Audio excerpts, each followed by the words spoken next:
You know that saying about history repeating itself?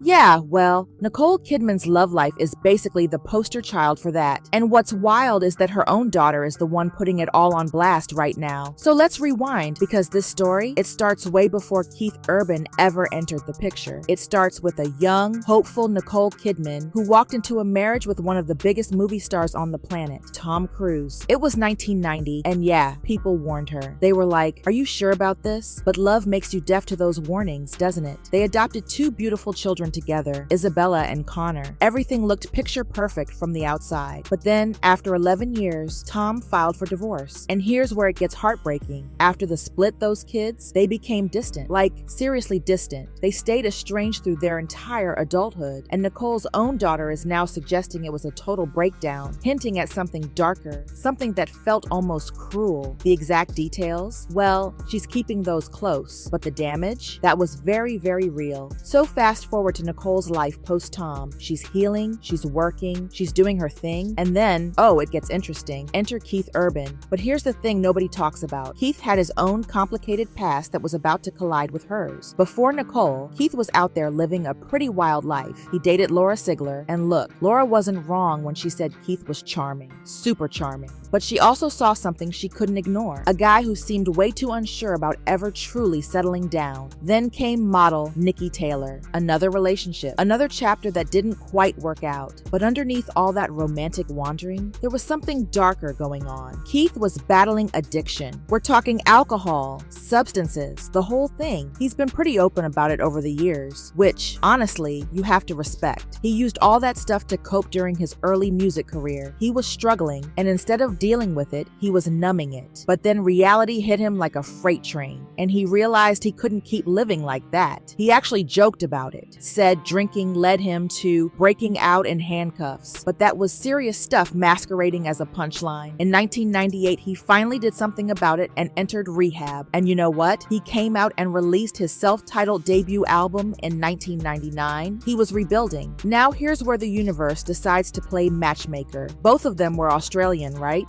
But they didn't actually meet until 2005 at a charity gala. 15 years of living in the same country, and it takes a fancy event to bring them together. A mutual friend gave Keith her number, Nicole's number, and then Keith didn't call for 4 months. 4 months. Nicole later told Ellen that she had a crush on him, but genuinely thought he wasn't interested. Can you imagine? She was sitting there waiting. But Keith? He admitted the real reason. He thought she was way out of his league, and on top of that, he was still working through his sobriety. He wasn't exactly in the headspace to pursue one of the world's most famous actresses. But then he finally called, and when he did, everything just clicked. They talked non-stop. Keith said later on a podcast that he knew immediately, like right away, that she was the one. He called her the person he'd been searching for his entire life. That's the kind of thing that sounds romantic when you hear it, right? But sometimes those intense, immediate connections, they're built on something fragile. 6 months into dating, Nicole was already sure she wanted to marry this guy, and then came her 38th birthday. Keith showed up at 5 a.m. with flowers. Just like that, flowers at sunrise. And that sealed it for her. Decision made. They got married in June 2006, 1 year after meeting. Let's just sit with that for a second. 1 year. From I don't know if he likes me to I do. After they got married, Nicole made this interesting choice. She destroyed her old diaries. All of them. She said there were too many bad things in there. And she did this whole breakdown of the different types of love she'd experienced throughout her life. Obsession, strange desires, routine monogamy, all of it.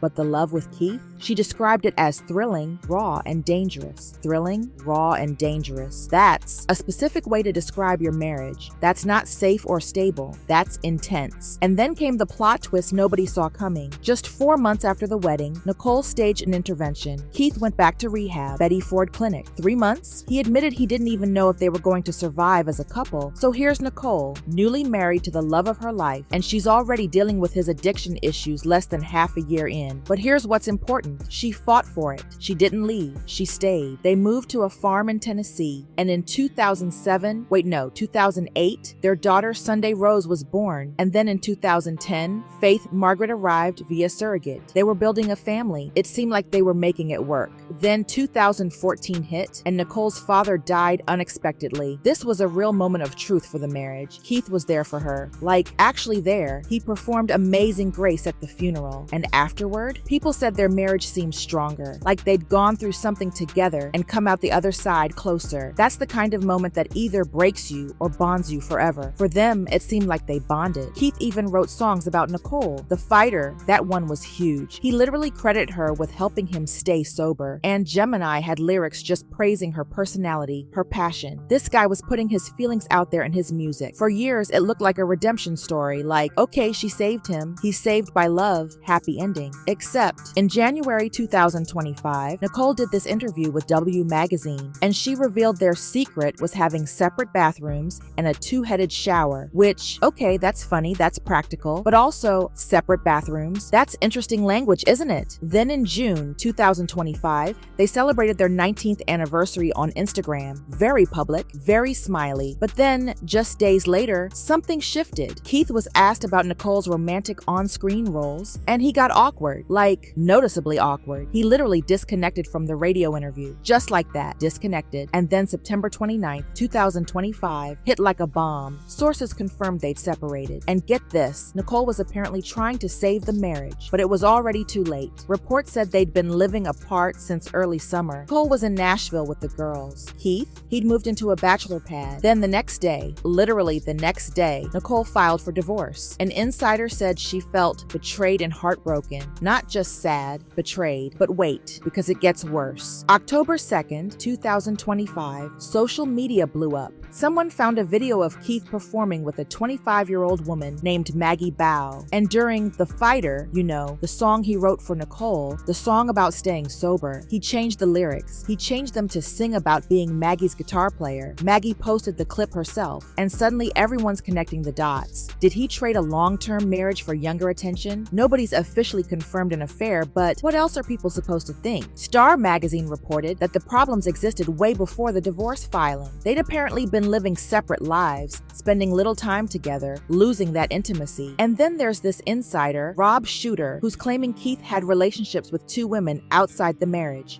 We don't have confirmation, but the pattern is starting to become very, very clear. So let's break down what actually happened here. Nicole came into this marriage already burned. Tom Cruise had left her, and their kids had basically rejected her afterward. That kind of pain doesn't just disappear. Then she met Keith, who was struggling with addiction and insecurity and a whole list of relationship issues. And Nicole, she probably thought she could love the addiction out of him. She probably thought her love would be enough. That's a pattern, right? That's what happens when you're someone who gives everything. But here's the cycle that inevitably happens. The caregiver gets exhausted. The person with the addiction, even if they're sober, they start resenting being saved. And slowly, the romance decays. The relationship that looked so beautiful on the outside, that seemed so passionate and thrilling and raw, it was destined to collapse. The foundation wasn't stable enough. And Nicole, you have to wonder when she realized she should have left. When was that moment? When he was 3 months into rehab, when the distance grew, when she heard through rumors that there were other women? The question is there, hanging in the air, and it suggests that maybe, just maybe, this relationship was doomed early on. But here's what's undeniable. Nicole Kidman has survived public heartbreak not once, not twice, but now potentially 3 times. She's dealt with private struggles that nobody really knows about, and through all of it, she's maintained her grace, she's maintained her strength, she's gotten up and kept going. So maybe next time, and look, I really hope there is a next time for her. Maybe next time she takes it slower. Maybe she protects her peace a little more. Maybe she finds a love that isn't thrilling and raw and dangerous, but instead is steady and safe and truly, genuinely worthy of someone like her.